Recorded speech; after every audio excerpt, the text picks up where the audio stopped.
School സെലിബ്രേഷന് പോവുകയാണ്. അപ്പോൾ സെലിബ്രേഷന് പോയിട്ട് കാണാം.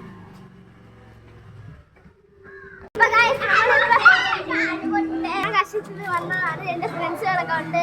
അവിടെ വൈശാഖ്, പാപ്പി, ആദരാജ്, പിന്നെ ഒരുത്തം കൂടി ഉണ്ട് ആരെ അതിപ്പോൾ വരില്ല, കാണില്ല.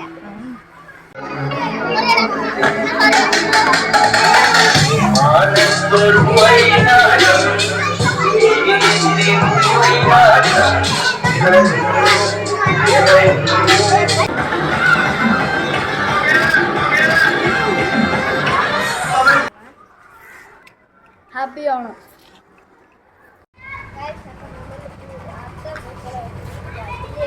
ഫസ്റ്റ് ടൈമാണ് അശ്വി സ്റ്റേജിൽ കയറുന്നത്. അപ്പോൾ ലാസ്റ്റ് നിമിഷം ഫ്രണ്ട്സ് ഉണ്ടായില്ലേ കളിക്കുള്ളൂ എന്ന് പറഞ്ഞാൽ റീൽസ് എടുക്കുമ്പോൾ നന്നായി കളിക്കുന്നതാണ്. കറണ്ട് ഇല്ലായിരുന്നു ആ കൊള, എന്നാലും കളിച്ചു.